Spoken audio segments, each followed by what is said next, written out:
of a ZIFI.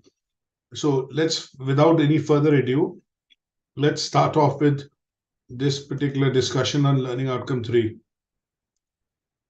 So thanks for joining today. The Learning Outcome 3 is focused on understanding remote issues, and we'll be looking at covering, some part of this content which is given, which basically looks at remote working, it looks at the implication of remote working, what makes it possible, what are the working practices generally when we look at, and what could be the manager's leadership style to manage staff when they are working essentially from home. So let's go into the presentation for discussion. So this is a refreshed version of the presentation that you'll also see on the Moodle after the session, along with a copy of the recording and one or two handouts, which hopefully should help you to study this particular learning outcome in a bit more detail.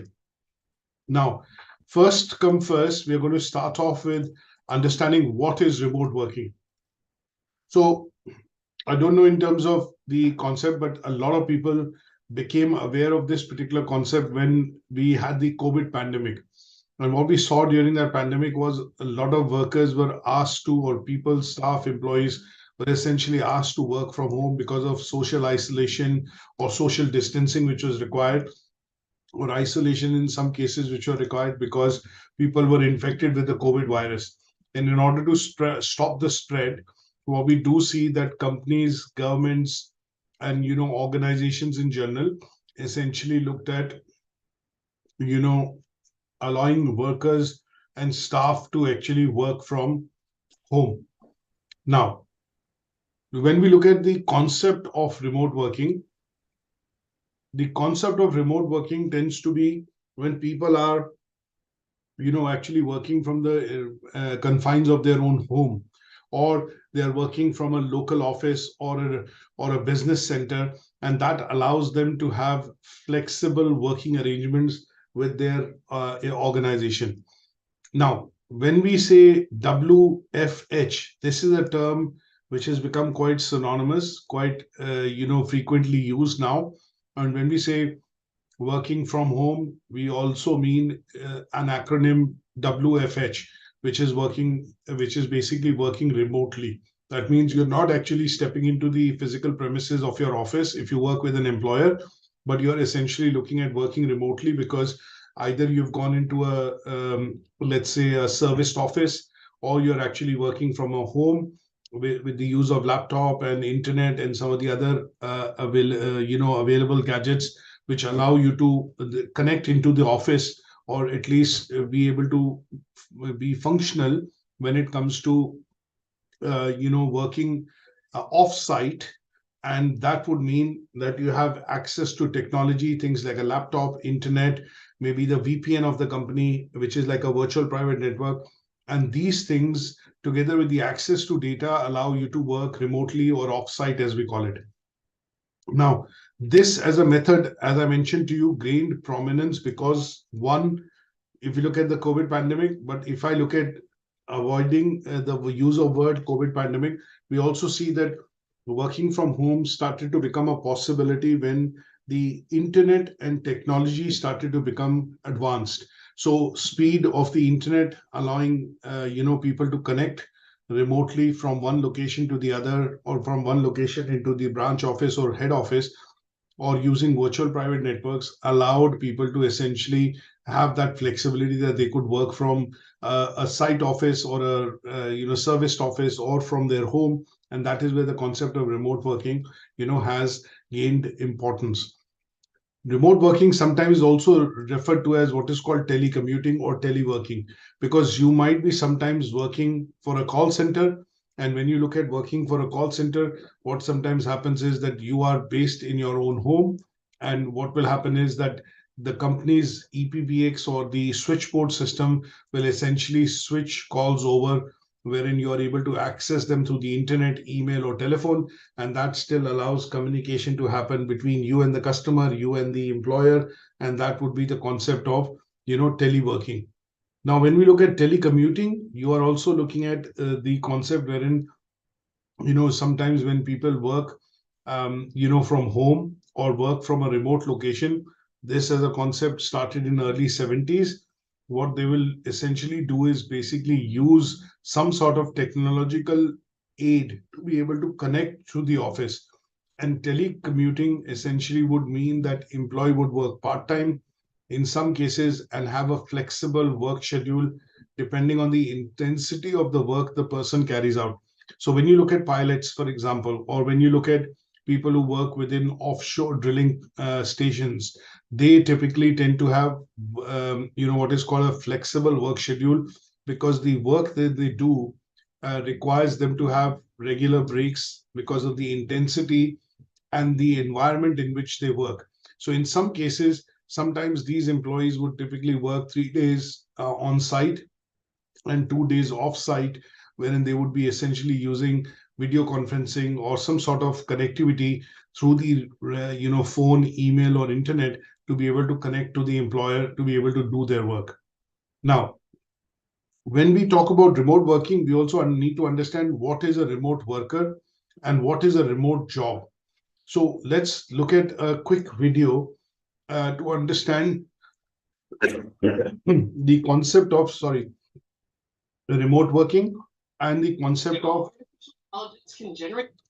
and also the importance of how do we define somebody who works remotely from, home, and that person would be called a remote worker. So let me just share with you this particular video.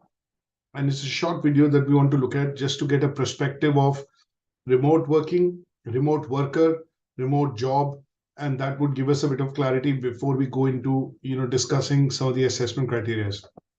So let me play this particular video. So let's listen into this.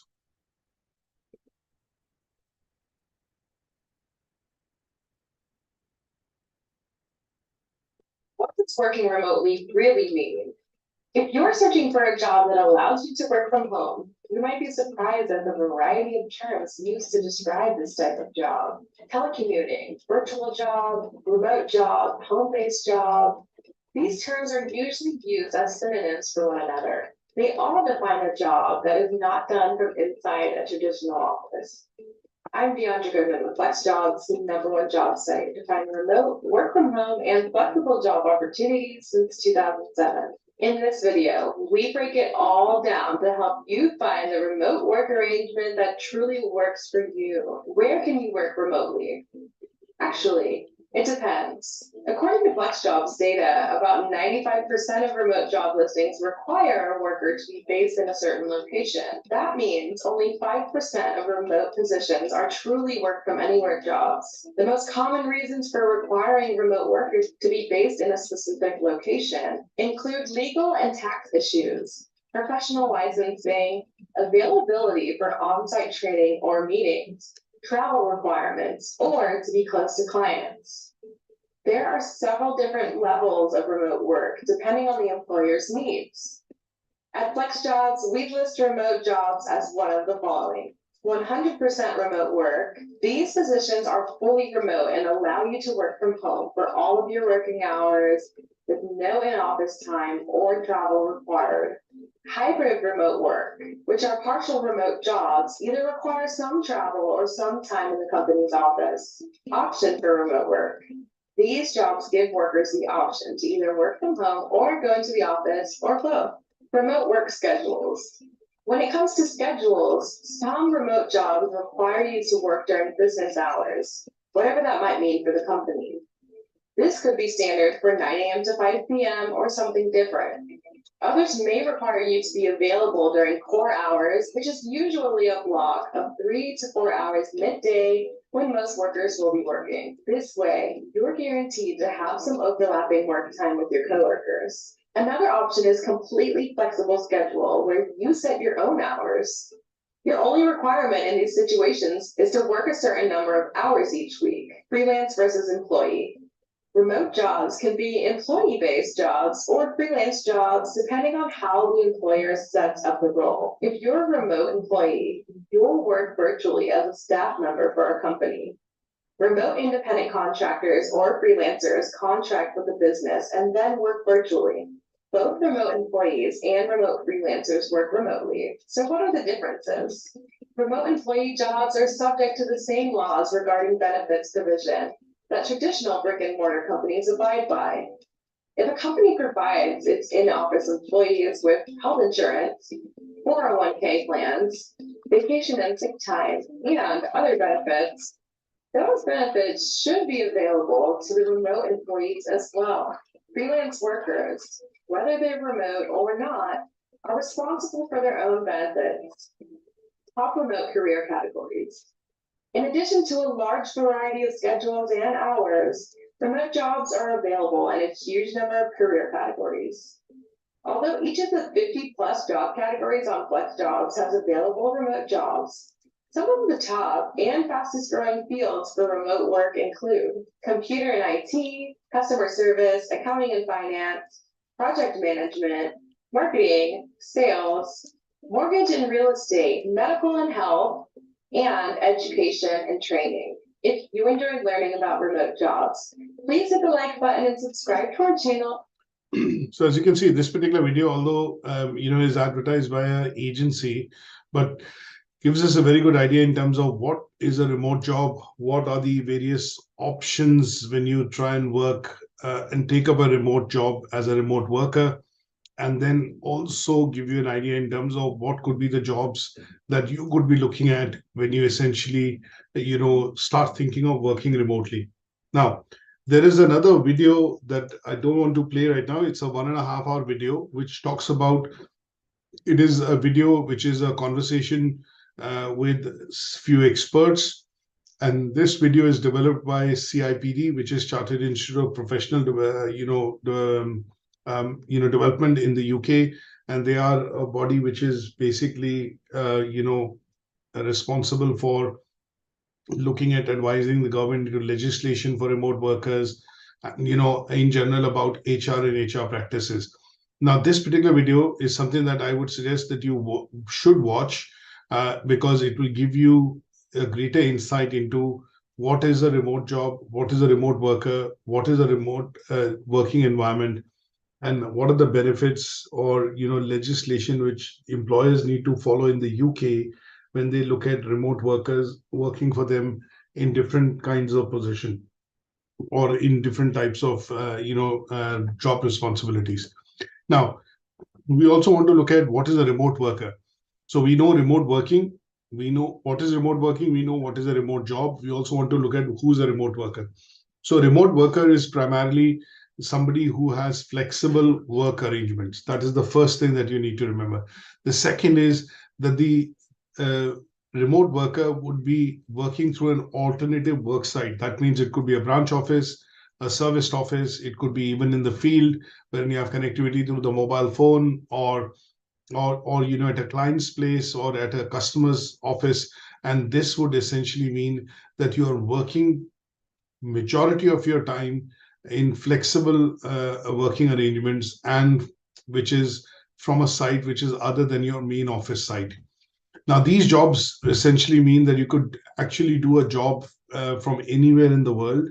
And what we see with the concept of outsourcing, which is started off, by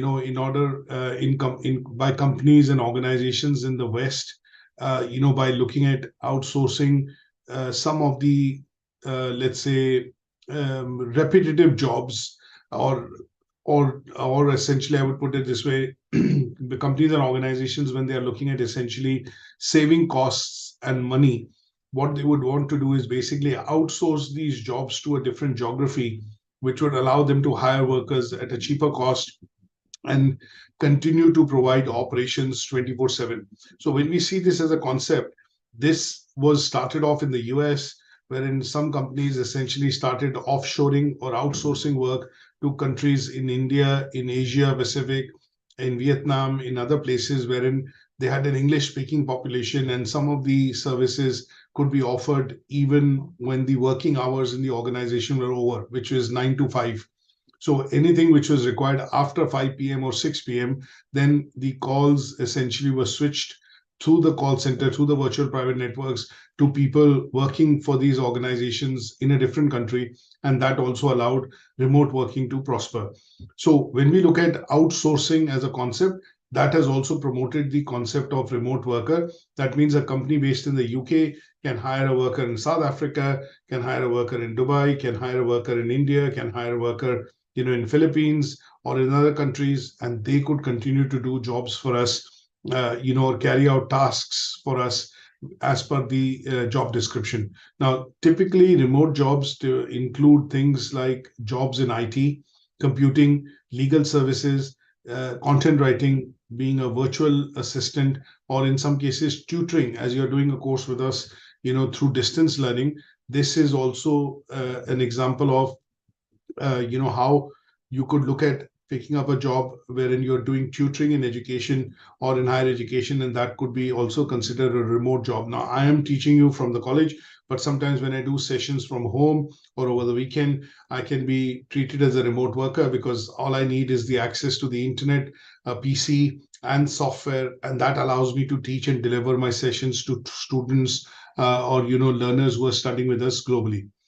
Now, having understood the main part of the learning outcome, the view of the learning outcome, understand the issues associated with remote working. So what we have done is we've gone into remote working. What is remote working? What is a remote worker? And what kind of remote working jobs can people take up when they look at working remotely? And what we now want to do is discuss in detail what are the issues which people face when they are working remotely. So in order to do so, one such good example that I would take, of remote work and the issues which people in businesses faced when they were working remotely. That means they were working off-site or they were working from outside the office. It could be working from home or from a regional office or a serviced office, was during the COVID-19 pandemic. So one of the things that we need to look at is that why did companies look at different ways of getting their workers to work in flexible patterns or shift patterns, as we call it. So you're working 3 days in the office, 2 days from home. And how does it help the organization reduce cost or maybe get some benefits by taking this particular approach? Now, one of the main, theoretical models that we need to look at when we talk about the concept of remote working, we need to look into the concept developed by Oliver E. Williamson. So Oliver Williamson basically pioneered this framework, and he points out that the optimum organizational structure is the one that achieves economic efficiency by minimizing the costs which are required for exchange of services. So when you work for an employer, you carry out certain tasks and jobs responsibilities during the course of the month, and in exchange for that, at the end of the month, you get paid, you get a salary or you get a wage. So his particular theoretical framework explains the fact that when we look at the economic side of things in terms of the companies making profit and money, he said that focusing on understanding the transactional costs which influence the choice of companies choosing workers to work within the company or choosing workers to work remotely would allow the company to shave off certain costs.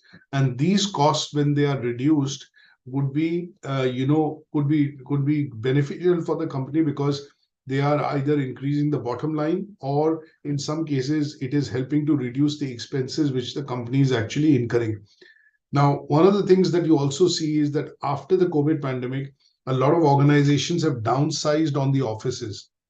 The reason is that people got used to working from home, and what it allowed companies to do is also put together some infrastructure which allowed calls to be routed to the homes of the employees, access and accessibility through, say, internet and PC related devices, was allowed. And this has now become a norm wherein employees can actually work from home. Now, one other concept which basically came about is bring your own device, BOYD. So I don't know whether you've heard of this, bring your own device. Now, if you see that when companies look at employing somebody within the office, what they have to do is they have to provide the basic resources, things like a PC, printer, table, desk, and those kind of infrastructural resources that they need to provide for the employee to be able to function effectively and deliver on the job responsibilities which have been given in the job description. Now, because of this flexible working and remote working, companies have also embraced the concept of what is called BOYD. That means you can bring your own laptop, you can bring your own device to the office, and you can use that for doing official work. And to a certain extent, companies like Google, Apple, some of the big companies, they actually provide or reimburse the cost of you having to buy a particular PC or a device that you would use for doing work for the office from home. And during the COVID pandemic, you would see that Google, for example, gave $1,000 check to all its employees because it wanted to avoid any disruption during the COVID pandemic because of lockdowns and social distancing. It gave all its employees $1,000 authorization to buy a desk, a table or a chair, a comfortable PC to be able to work from home. So sometimes employees felt that, why should I use my home PC or why should I use my Mac, which is my personal device for office purposes. So in some cases, companies have a policy which allow, the employee to use their own device. And in turn, what they do is they reimburse this particular cost back to the employee. Now, what does this help? How does this implication of allowing to work remotely or bringing your own device, what is the implication of this to the employer? The implication of this to the employer is that it helps reduce costs, which are for office space, for utilities. It reduces the time in terms of commuting and also the expenses the company serves or takes or incurs essentially when they are allowing employees to work from home. Give you a simple example. If you look at Apple in the UK, Apple has 1,800 employees in the UK. They have a very large office in London, and that used to be an old mill, which has been now converted into a office which can basically accommodate these 1,800 employees. Now, Apple has made it a policy that they've allowed workers to essentially work from home, and when required, they can come to the office. Now, what does this help the company do with? One, it helps reduce heating bills. It helps reduce, the cost of utilities, things like cost of water, gas, coffee machines, refreshments, which it needs to provide to employees within the office during breaks, maybe running a full-fledged restaurant. So these are costs which companies are able to save if they allow workers to work from home. And these are essential implications for an employer when they are looking at reducing expenses and allowing, flexibility for the worker to be able to work from home. And this concept, which was proposed by Oliver Williamson, works on that concept of transaction cost economics, which means employers benefit, also the employee benefits. So the employee is not required to commute maybe 45 minutes in the morning, or the cost that you spend in traveling in the car, or maybe in the train, and you reach the office, you spend maybe 1 or 2 hours in the morning, 1 hour in the evening. So you're actually saving time and you're less stressed, and that is also beneficial to the employee. So these are the implications that we need to look at when we consider the cost. Sorry. Yeah, go on. Yes, Vanessa. Sorry to interrupt you. Here we are looking at the implications, right? Yes. But then the assessment criteria, 3.1, is asking for an explanation of the different ways in which people work remotely. An evaluation of common working practices used by those working remotely with I don't know if you have the assignment brief, but Yes, so we'll go to the assignment brief later, because what we want to do is theoretically discuss the content of the unit first. Assignment briefs are based on what we are studying, and then they are translated into tasks, which we will address in the assignment discussion. So don't worry about the assignment right now in terms of what they are saying in terms of the task. We'll discuss that in Yeah, detail. I'm not worried about them. Like what I'm trying to say is, we are in the beginning. You started by saying we are going to follow some assessment criteria of the work. Mhm. But I would like to know, according to the explanation that you've so far given, the implications of the different ways in which people work remotely. I Yes. want to know how it collaborates, like how it connects to. Okay, let me put this in a more clear way. I would like to know like the different ways in which people work remotely. So different ways in which people work remotely has been covered Yes, I here. want So to know, like I really want an explanation. yeah. I failed. Like, I think I've done my research, but I think I failed to get it. Like it's one of the most biting questions that I had for this session. Yeah. Yeah. So So your question is how can people work remotely? Correct? the different ways in which people work remotely, So, and so you think the common working practices just yeah. by those that are working remotely. I really want to know. I really want to understand it. So when you think of how people can work remotely, and the reason I played this particular video was to explain how people can work remotely. So people, when they don't want to do a full-time job, for example, if you are a mother and you have a young baby, you cannot work full-time. Otherwise, you have to arrange for childcare. So in some cases, what you would then do is look for jobs which are going to allow you to work from home. Now, what are these kind of jobs that you are going to be able to work from home? These jobs would require you to have some connectivity of technology through technology, and that connectivity would then allow you to work as a remote worker. Now, what are these professions and how people work remotely? You look at your situation right now that you're doing a course with us and you're working in a way on this course remotely with us. What are we using? You're using Zoom meetings as a software. We are obviously, I'm based in Manchester and you're based in Uganda. So this is flexible enough as a program to be able to work for you. And using technology, you are able to get access to this program. Now, change this situation to if you were a worker, if you're working for a company and providing IT services. So the question is, how do people work remotely? People work remotely because they have access to modern technology, and modern technology can allow you to work in different professions, working from home or working from a remote site or working from the field. And that access to technology can be internet. And once you have connectivity and internet, you're able to connect into the office and offer services. Now, what kind of roles can you do when you work remotely? You can be an IT, engineer. You can provide remote support.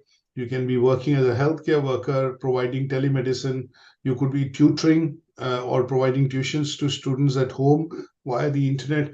You could be working in as a PA, which is a personal assistant.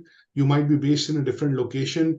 You might use technology to be able to answer calls and be working in a call center. And these are the kind of roles which people can do remotely. How do you get selected for these roles?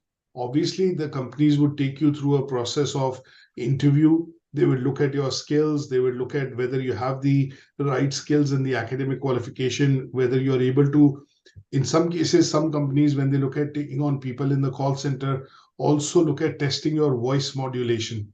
That is your accent easily understandable?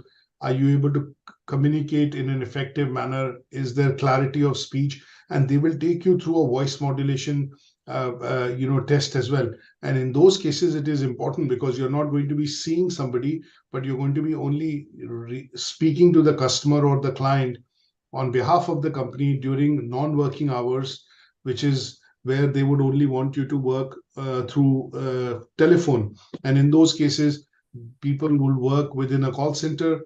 The calls will be rerouted using VPN as a technology, and they would be accessed by the remote workers who would be answering those calls. A good example of that tends to be when you call up Apple support. You bought a MacBook, for example, or you bought an Apple Watch, and you have a problem with it. You are not willing to, say, for example, traveling to the store or the outlet might be difficult. So you want instant support. What you do is you log on to the website, and then through the chat route, there are advisors available which are going to be able to help you resolve that problem. But for you to be able to get that job, that would require you to be a good or at least have very good knowledge of IT, usage of Macs, and also of Apple products before the company actually takes you on and gives you that job. Now, how do you work remotely? You work remotely because of the skills that you have gained, the qualification that you have, or the experience that you've gained by working in similar jobs. You go through a process of recruitment, training with the company, and then they feel that you're ideal and you're able to work. And that is where they will give you the basic bits, which is in terms of maybe certain infrastructure or certain access to information that would then allow, as per the contract, to you for you to be able to work remotely. So when you talk about people, how do people work remotely? This is how people would work. They would be using technology, communication tool, video conferencing software, telephones, use of computer, or in some cases, any sort of a device like a tablet or a mobile phone or a telephone, and that is all working through remote access because the person is based somewhere else and the client or the customer is calling from somewhere else. And because the technology is helping to do that interface, that would allow this concept of remote working to work. Is that okay? Does that answer your question? Yes, that's okay. So now, in relation to what you've explained to me, what are the common working practices? Are the working practices the same as, for example, let's say now, for example, use of technology, so laptops, is that a working practice or a working practice is different? Like, No, working practices, when you get a job that you're working as a remote worker, say for a company, the company will then tell you or train you on taking you through a training to get accustomed with the working practices. This training would allow you to understand the company's work ethics, their code of conduct. They will take. oh, so the working practices are, should I say, are they the same as the work ethics or the working guidelines or the procedures that are required for you as an individual, the procedures that you're supposed to follow while working remotely? Can they be termed as the guidelines? Yes, you'll be given a guideline or a handbook for a remote worker, which is what you will be following through to basically work as per the guidelines provided by the company. How to address the customer, for example, if you work within a call center, they would take you through a training, an induction, and they will give you a guidance or a handbook, which will say that when you do receive calls, you will pick up the phone in 4 rings, you will greet the customer like this, you will say good afternoon, good morning, whatever.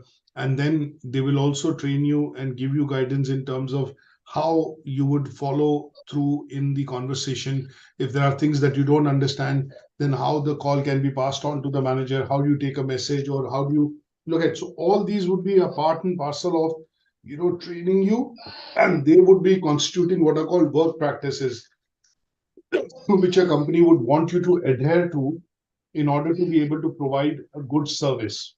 And you would then go through regular reviews initially when you are new to that particular role. And that would allow the company to also give you further guidance and training to adopt some of the best practices which could be utilized by you to effectively work in that role. Okay, thank you. No worries. Now, when we look at the implications, one of the other theoretical models that we need to look at is the model which was proposed by Hackman and Oldham. And this particular model is called the job characteristic model. And the reason why this is called the job characteristic model is because this helps the managers design the jobs in a way which require remote working to happen. So, as you know, the concept of remote working is not new. It started off in the early 1970s. And when we work within the office and when we work from home, there have to be certain differences, or there are certain differences which have to be tackled in order to ensure that the person working from home can actually be productive for the company. So that the implication is that if the company is paying the worker salary, then they are expecting the worker to be able to deliver on that job role effectively, be productive, be efficient, and be able to contribute towards the achievement of objectives.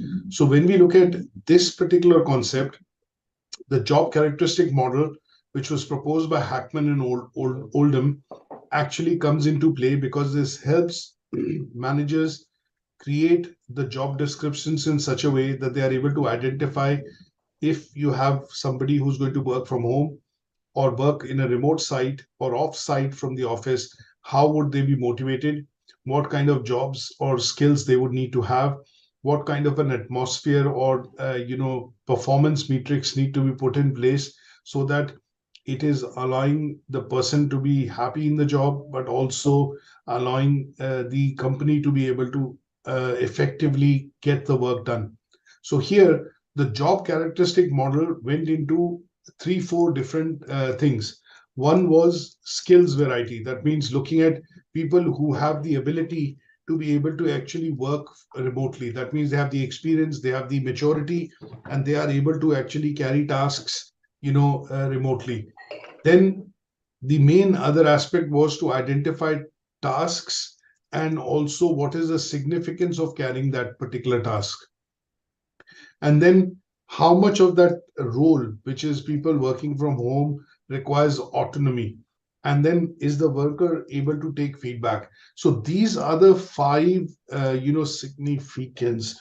These are the 5, main criterias which, Hackman and Oldham's framework suggested that managers need to test when they look at employing somebody to work remotely. That means they need to make sure that the person has the range of skills and abilities to be able to perform the job. That means sometimes, for example, if you work remotely, normally there is less supervision required because people are experienced, they are taken into the because they have prior knowledge, and in some cases they don't need micromanagement. That means managers, when they give them the job, they're able to carry through and they require less supervision. So this would be looking at the variety of skills the person has or the employees have to be able to work and carry that job or carry that work forward. Similarly, task identity, that means the degree of tasks that are set for people working from home. They can sometimes be complex, but they have to be kept simplistic. There are clear definitions of what can and cannot be done, and that would be taken as a part and parcel of task significance and identity. Now, give you an example here. If you're working from home and you're providing tele support, for example, to clients who are having an issue with the Microsoft software. So Microsoft Office or Office 365 has, 24/7 tele support. That means if you have a problem with the software, you can go onto the Microsoft website, chat with the agent, and they will help you resolve the problem remotely. Now, in this case, the tasks which have to be set wherein the resources are available to the employees to be able to solve that problem, because there is no way that you are going to be able to access the PC or the software in the physical aspect. So softwares like TeamViewer or softwares which allow, like LogMeIn, which allow the customer to provide remote access to the PC to be able to solve the problem, are enabled. And this allows the task identity and significance to be set when people are working and working from home. So the implications of this tend to be that if you do not have autonomy, or if you don't take feedback on the information which has been provided to the employees and see whether this information is actually going to solve the problem, would mean that the jobs done would be inadequate. And in this case, the workers would be demotivated, and that would mean the company would need to maybe fire the worker or maybe look for other workers, because people will end up leaving the job because they do not understand what is required and how they can help in that particular role. So when we talk about the job characteristic model, it is important for managers to essentially create the job design by taking into account the job characteristics, which is variety, identity, significance, autonomy, and feedback. And this allows them to create jobs which are going to be conducive and favorable for people to be able to do or work on remotely. Now, this particular model, there is this particular model that you can look at, which basically is the job characteristic model. And I will put this onto a new slide so that you are able to understand how this model is put into practice and why in particular we actually look at the job characteristic model for remote jobs. So if you are, if I'm a company and I'm looking at hiring somebody in the office, my job description would be specific to the person's role within the office. But if you're hiring people who are going to work within, not within the office, but outside the office or in a remote site of the office or remotely or from home, then your job description needs to take into account that what kind of role the employee would perform, what are the resources which will need to be provided, and in some cases, some of the HR practices or policies would also need to mirror, mirror things which are normal policies, but there are policies which are, for remote workers, wherein they are able to get the same benefits or probably similar things which are required to be able to work and become productive. So this, when we look at in particular, allows us to understand that if an organization decides that they are going to look at employing staff to work remotely, then they need to keep in mind that the job description and the role and the kind of responsibilities which are provided to the employees need to be in line with the requirements of the job. And that is where the job characteristic model comes in. That is where the companies look at the total cost economic model, because they want to reduce costs, they want to outsource to a different country. Now, when UK outsources, when companies like Barclays or other big companies, they have workers and call centers working in India or Vietnam or Philippines, why they want to go there is because £1 maybe might, here they might pay a salary of, say, £25,000 to a worker in the office, but this same amount could be better utilized by employing 2 workers in a different geography because of the exchange rate of rupee versus the pound, or Nigerian naira, for example, versus the pound, and that would be more cost effective for the company. So the total cost economic model is being looked at, and the job description is being made. You can't transfer a job, to a remote location if it requires you to be in the bank and, say, for example, be a teller and then give money to customers when they're withdrawing. You can't do that remotely. So here, some part of the jobs will have to be looked at where the company feels they can be done remotely, and implications for the employer tends to be cost savings. It tends to be, let's say, for the employee, flexibility and being able to work from home, which allows them to, flexibly adapt their schedule to any sort of a job that they are looking at taking and working for an employer. So in those cases, we will look at how do we look at the implications on this side. Is that okay? Now, let's go across to the second assessment criteria, which talks about common work practices. Now, you were asking this question maybe a bit earlier when we talk about common work practices, which could be employed when people are working, from home. So when we look at common work practices, essentially what we are looking at is what are the various, let's say, processes which companies would employ when they are looking at hiring people to work, from home or at a remote site. Now, let's look at objectively. If I put the thinking hat on, what could be the common work practices? So common work practices could be, the company looking at, if I just say common work practices first, forget remote working and this and that. So common work practices in a particular organization, what they do tend to be? They tend to be, working amongst colleagues, working as a team, having good communication, the employer looking at providing a safe working environment, making sure health and safety of all employees is there. The employer would want to ensure that there is good motivation and morale amongst employees when they're working. And the employer essentially would be engaging with the employee or the staff to increase engagement. That means to engage, to be able to get things done, to get work done. And they would be generally termed as what are called work practices. A good example of work practice can be a very wide discussion, but a good example of work practice that I would say is punctuality, time management. Now, this is a working practice. Now, all employers, when they employ people, they would look at these as basic aspects of what is expected from the employee. That if the working hours are between 9 to 5, they would expect the employees to be in the office at 8:55. They should be ready to be able to start work at 9 o'clock. And that would be looking at a basic work practice, which they would expect the employee to understand. That means time management. That means being punctual in terms of coming to the office.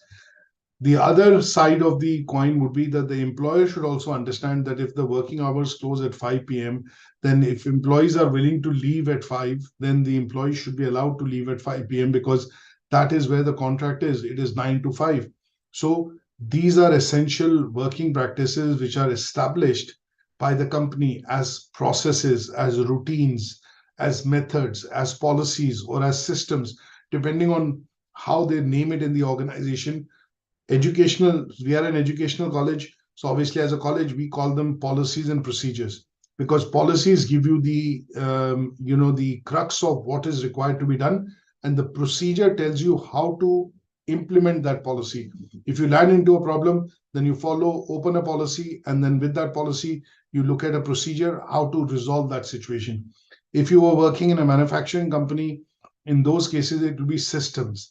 If you work within, say, for example, a surgery or a pharmacy, then in those cases, it will be termed as, procedures in particular, because the nurse would carry out a procedure or the doctor would carry out a procedure. If you work within a factory, it could be routines because you work within a time shift or you work within an 8-hour shift, and those will be termed as routines. But generally, these practices or work practices will play a very crucial role in shaping the work environment of the company or the organization. And when I say shaping, what does this mean? If I decode this, that means productivity. That means employee satisfaction or job satisfaction. It means safety at work. These are the kind of shaping of the work environment these work practices would help do. Now, when I talk about common work practices, what do you expect when you work for an employer? The common work practice would be that you expect clear communication from the employer. You expect other colleagues to be respectful. You expect that you are going to get support from the other team members when you carry out a job. Or you expect the employer to provide safe and secure premises. That means you are safe in that premises when you're working. And what it also would mean from an employer's perspective is that because they have these work policies and procedures and policies in place, they would expect the employee to adhere to those policies and procedures, use them, go by them. The handbook or the employee handbook, sometimes when employers provide, most employee organizations have an employee handbook, and they would give you the employee handbook to go through to understand what is the dress code, what is the process through which you say raise a query or ask for leave. These are things which are going to be defined in the work practices by the employer for the employee. Now, when we look at this particular task, which talks about evaluating common work practices, what we are going to look at examples of how these work practices can be put into play, especially for remote working, because we are not looking at generically talking about explaining or evaluating work practices. What we are looking at doing is basically talking about flexible working. And when we talk about flexible working, remote working, offsite working, or telecommuting or teleworking, we are basically talking about remote working. And what we need to look at is what could be the common practices which the employer could put in place, which would allow this particular concept of remote working to happen as a work practice. That means as a normal routine. Now, when we talk about common work practices, it can encompass a wide range of action and policies. Now, that would mean these the actions and policies could be impacting employee productivity or employee well-being as well. And in this case, what we generally see is that employers would be prioritizing safety, clear communication, and supporting atmosphere so that people are able to work in a positive environment and they are able to work in teams, and that creates an efficient work culture within an organization. Now, this is if you are working within an office. Now, how do you do this when we talk about common working practices when you're working remotely? That is the task. Now, let's get into the task to understand how these common work practices can be actually put into use when we work remotely. Now, one of the first things why we work remotely is that you want flexibility in work hours. Now, sometimes when we talk to tutors, and when I'll give you a practical example, in our organization, when we talk to tutors, we do have to ask them this question in the interview, that how many hours are you willing to work for UK Versity? And what could be the days and times that you're willing to work? Do you have a full-time job? Now, my questions to the tutors would be, because we want to understand what are their current time commitments, what are their current commitments with other employers if they work, and are they ready to work flexibly or working from home? So in such cases, what we tend to do is ask them these questions, which will allow us to also understand their expectation. But in responses to those expectations, we are able to explain our working practice for people who work part-time with us and only work, from home. So communication tends to be the key. And obviously, performance matrix is very, very clearly highlighted in terms of what they're expected to do and what would be the output their work will actually produce. Because you cannot supervise them continuously as they're not in the office. So in this case, the job characteristic model is used to create a very well-defined, job description, which has very clear, let's say, very clear guidelines in terms of what would be the output the employee would produce on a daily basis. And that would be very clearly defined for the employee to also understand. And this would allow us to put into context, what do we mean by, common working practices as far as the, remote working is concerned. So that means you want flexibility in terms of work hours, happy with that.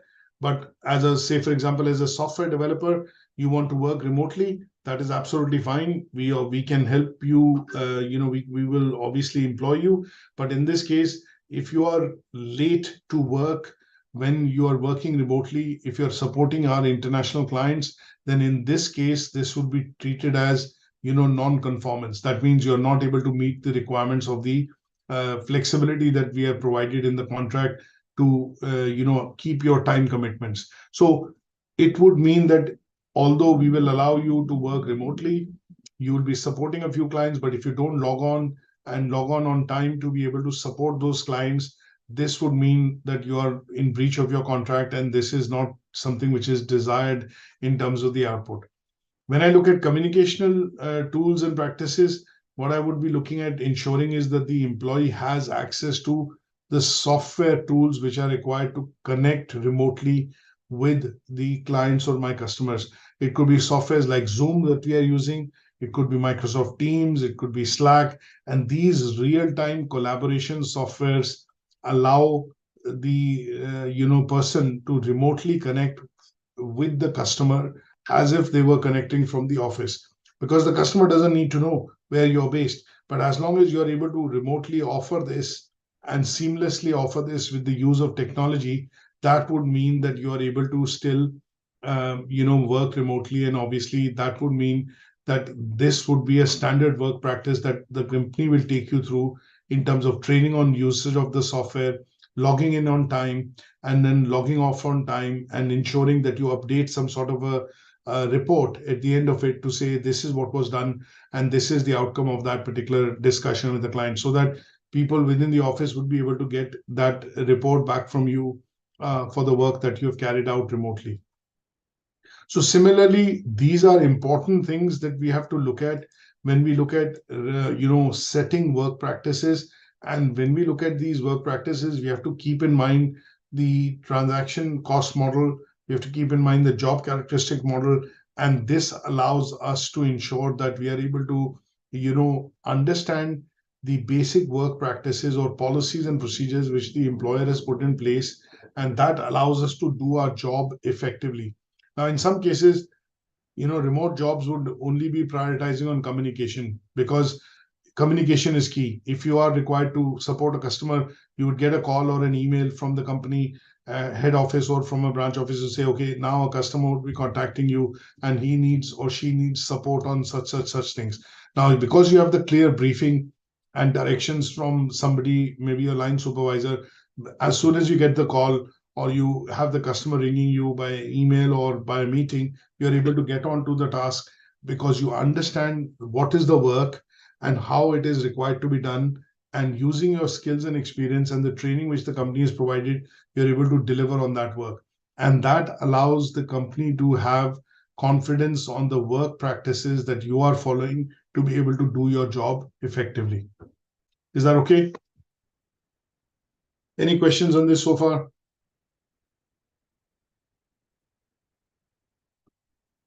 Okay, now let's look at the last assessment criteria, which basically goes into leadership styles. Now we touched on the leadership styles and why they're important yesterday as well in our learning outcome, but that was a different context.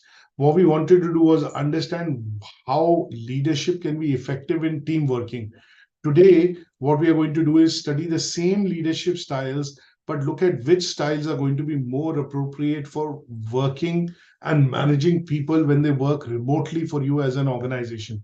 So in this case, we looked at the transformational leadership model, wherein the model focuses on inspiring and motivating people which work remotely by having them understand the shared vision and commitment of the organization. So here, the transformational leadership model focuses on the person or the manager or the leader essentially understanding that feedback is a two-way process. And because people are working from home, they would be required to provide feedback, which is going to be more pertinent to the problems sometimes they face, because they are actually the ones which are carrying out the task and they are facing the problems. So in this case, the leader is open to receiving feedback and they encourage the solution or the problems which have been faced. They encourage actively to find solutions for those problems by engaging with the individual and saying, okay, I know that you face this problem, but what do you think would be the solution? What do you think would be the appropriate solution, or how we can make sure that this problem does not happen in the future? So there's an open dialogue which happens, and this kind of a leadership style which focuses on understanding the needs and motivation of the workers and also their problems and are open to taking feedback would be termed as transformational style of leadership. Now, there are lots of different styles of leadership. There's laissez-faire. Laissez-faire essentially is a French word. So I don't know whether you know laissez-faire, but laissez-faire means here the leader actually leaves the decision making to the worker. That means they basically denounce the aspect of making decisions. Now this particular word or term means the policy of leaving things to happen on their own. Leaders in this case do not want to interfere essentially. And this style of leadership that we talk about is a French phrase which literally means allow the things to handle themselves, or let people do the things they choose themselves. And in this case, when we talk about the laissez-faire leadership style, here people, when they are working in remote teams or they are working remotely, leaders will essentially allow some part of decision-making process to happen remotely. Because if I'm in a particular location and I know what the problem is, I'm facing the music, then as an example, I would be the correct person, or I would be maybe the right person to also come up with a solution or propose a solution of how to get rid of this problem, because I'm the one which is facing it. So in this case, the leaders actually trust the remote workers to perform their tasks independently, and should they have problems, they have they provide them autonomy. That means freedom to be able to make decisions which are going to get these problems resolved. Then we have what is called servant leadership. This particular type of leadership style, is an idea which is based on the fact that leaders essentially serve the members of the public. And let me rephrase that. What the servant leadership style is based on is the idea that leaders prioritize serving people which are doing the job. That means they are going to be looking at the team first, they are looking at organization first, they will not prioritize their own objectives. So in this case, the people who are essentially working remotely, and if I was the manager and I had 2 or 3 people working remotely, then what I would do is basically prioritize my workers' needs and their requirements. And what I would do is basically make myself aware of what are the problems they're having. I will listen to them. I would look at, engaging in a constructive dialogue. And then what I would do is basically ask them to work collaboratively to come up with solutions. And this type of leadership that we normally see is aimed at developing, leadership qualities in others. So sometimes what we also hear the term is thrown into the deep end of the sea. So my manager allowed me to, carry out the things myself. That means what my manager has done is he or she has thrown me into the deep end. That means he has let me learn and experience, and obviously, make my own mistakes and then learn from my experience and then do the tasks hands-on.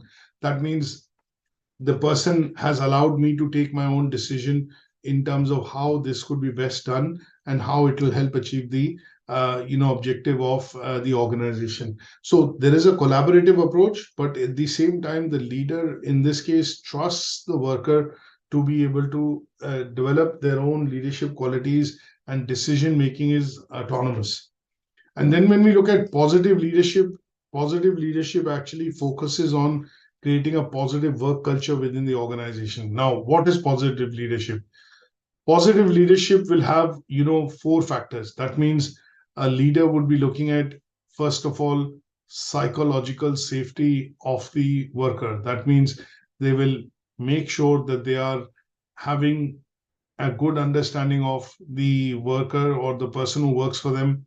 They have a bit of a relationship in terms of understanding of what the worker can do, cannot do, what is their skill set, what is their attitude, what is their behavior. So they psychologically connect with their workers.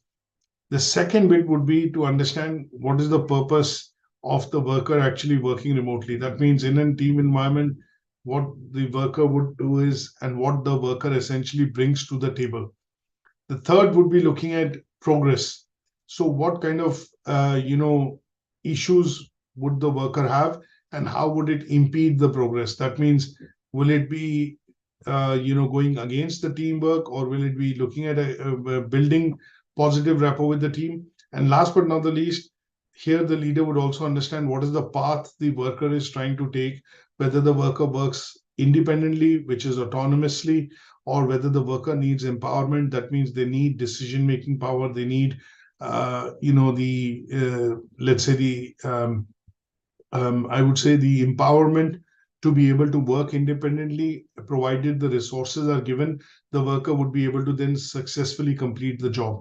So when we talk about positive leadership, this particular model is, or this particular style is actually modeled on the fact that facilitating and purposely influencing people with positive emotions and behavior encourages them to be good team members and allows the employees to excel in their work.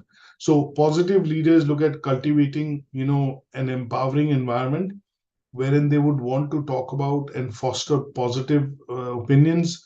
They don't talk negative, and they also then look at motivating the people by providing them decision-making power or autonomy in terms of being given importance to be able to bring things or jobs to a close.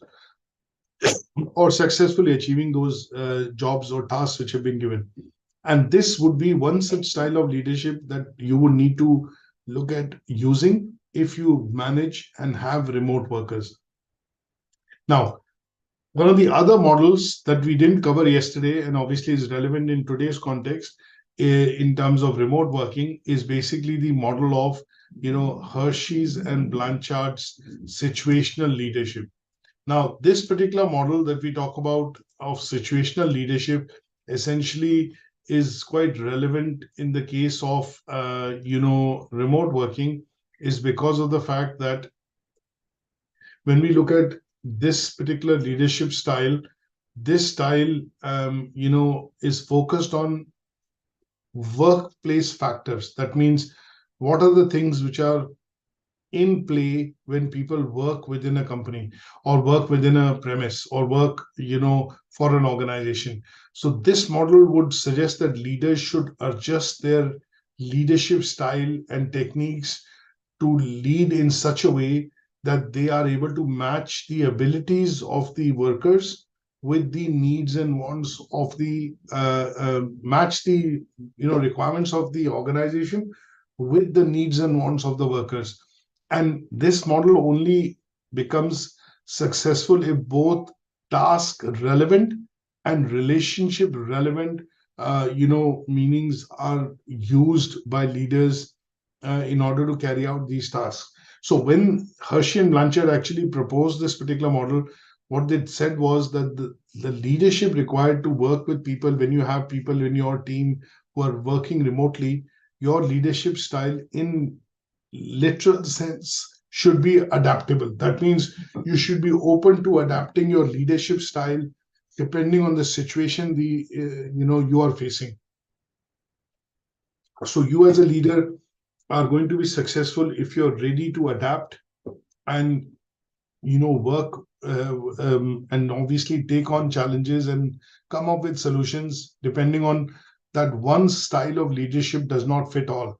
So in some cases, you would be looking at amalgamating. That means bringing together participative leadership style, laissez-faire leadership style, positive leadership style, and transformational leadership style to be able to work with workers depending on the task and the role or the job requirements are.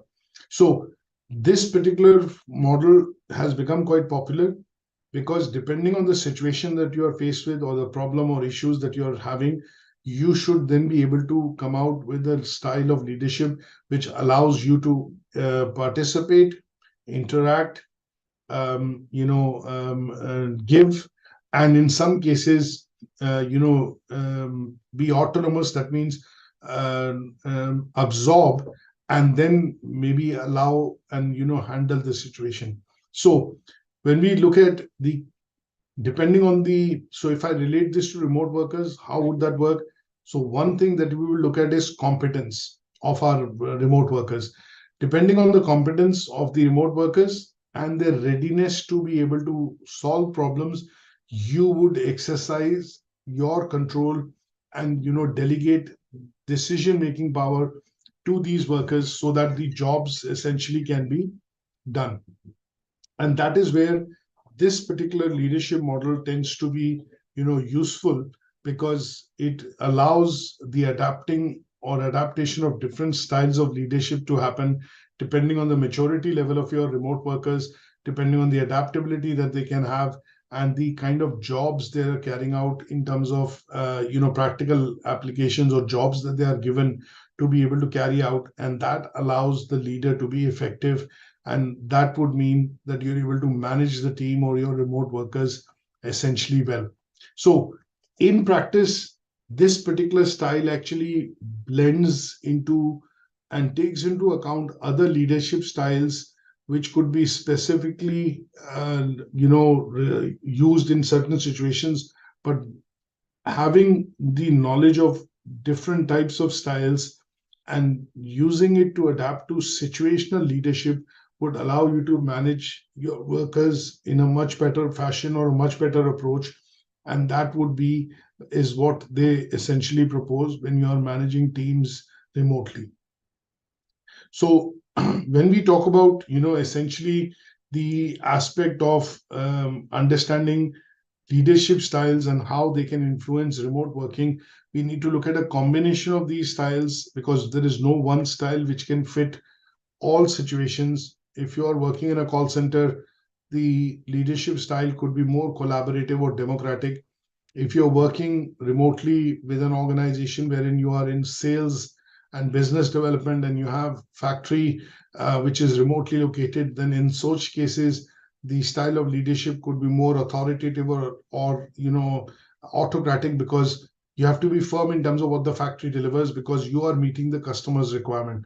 So depending on the situation and how you work with people remotely, sometimes you'll have to have adaptive style of leadership, and that is what Hershey and Blanchard actually proposed when they came out with the situational leadership framework.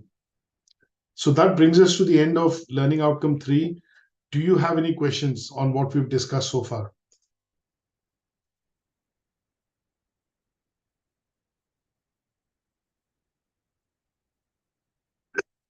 So any questions on what we've had a discussion so far? Okay, great. Now, what we are also going to do is... No, I don't have, but in case I have, I'll raise them. But for now, I don't have any questions. That's great. So what I will do is I'll make a copy of this new presentation available shortly on Moodle, and also the copy of the recording of the session. And what I'm also going to do is provide you a bit of a handout which talks about working practices, which you had asked. So working practices would mean, things which organization would train the employees on, or, make sure that the employees understand who are going to work in such situations when they remotely manage customers and clients for the company. Then what are the work practices they are exposed to? So in those cases, I will basically provide you a handout or an article to read, which will give you practical example of what would be remote working practices, or what would be the working practices essentially meaning for remote workers. Okay, and we'll catch up on, I think the next session that we've placed is on Monday, isn't it? Tuesday. You told me on my... Yeah, Tuesday. So, be on leave. So I will catch up with you on Tuesday and we'll discuss learning outcomes. Okay, till then, take care. Thanks for joining and bye for now.